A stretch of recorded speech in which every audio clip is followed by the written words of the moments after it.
Vous êtes toujours sur le plateau du Monde en question à l'antenne de la chaîne Sahar. Depuis Téhéran, à présent, nous allons rejoindre au téléphone M. Ahmad Rami, directeur de Radio Islam en Suède. Monsieur Rami, bonjour.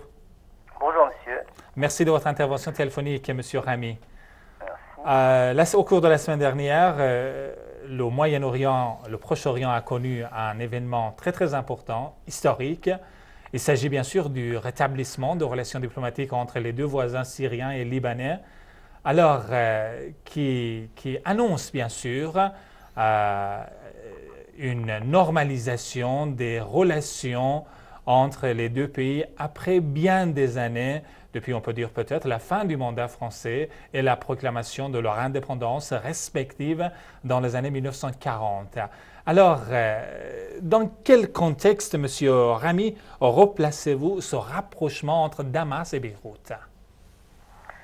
D'abord, les relations entre la Syrie et le Liban sont beaucoup plus importantes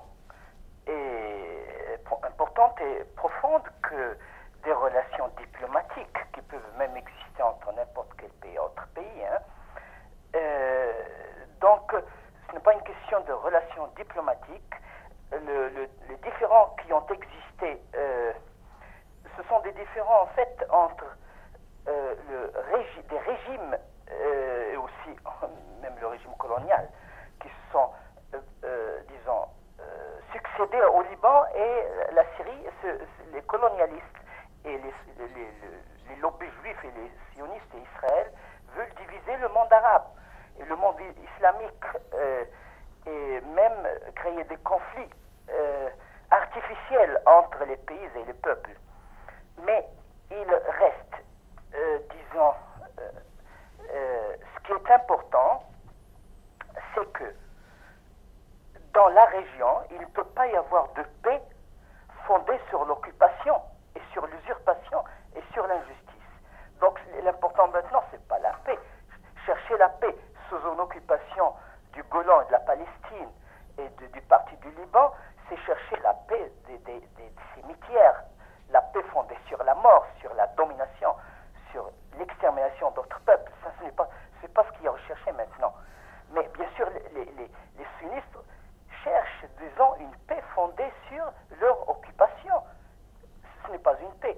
Donc, tout ce qui se passe maintenant n'a pas pour but la justice fondée sur la paix. Une autre chose, c'est que ce qu'ils veulent, en fait, les sionistes, les Israël, les lobbies juifs, c'est ils s'attaquent d'abord à la Syrie, ils viennent de bombarder, disons, des positions stratégiques en Syrie, ils tuent, ils organisent des assassinats qui sont, disons, implicitement reconnus par Israël.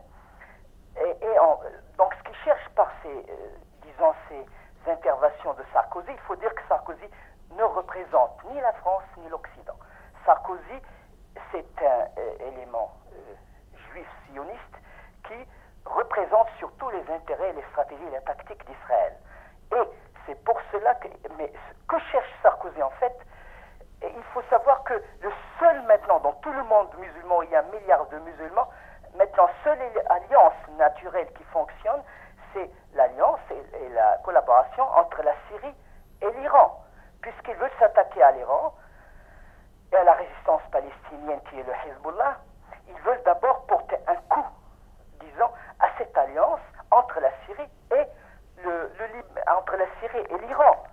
Donc ce sont des manœuvres, des sales manœuvres, typiquement sionistes et juives, que Sarkozy est en train de mener au service d'Israël. C'est-à-dire, ils essayent, d'une façon bête, je ne crois jamais que la Syrie va se laisser mener à cette sale opération sioniste, c'est-à-dire de diviser entre la Syrie, séparer la Syrie et l'Iran. C'est la seule alliance qui fonctionne normalement. Tous les pays islamiques leurs relations devaient être des relations semblables à celles qui existent aujourd'hui entre la Syrie et l'Iran. Maintenant, ils veulent seulement porter atteinte et veulent porter un coup pour, disons, porter en même temps un coup à la résistance palestinienne, à la résistance de Hezbollah. Donc, c'est ce qui est maintenant l'essentiel. Mais il faut savoir que il ne cherche pas, par exemple, à mettre fin à l'occupation juive, ni au Liban, ni en Palestine, ni au Golan. Il cherche seulement à faire avaler au monde entier, à la Syrie, au monde entier, une occupation et aussi disons, une domination juive sur la région. Il faut savoir que tout ce que fait Sarkozy, que toutes les crises mondiales et tout ce qui se passe aujourd'hui, si vous creusez un peu, vous trouverez des mains sionistes, des mains juives.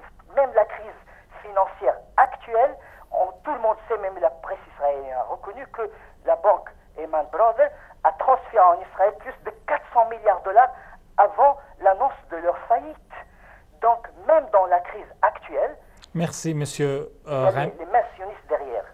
Ahmad Rami, je rappelle que vous êtes directeur de Radio Islam en Suède et je vous remercie infiniment d'avoir apporté ces précisions à notre émission. Merci, à très bientôt.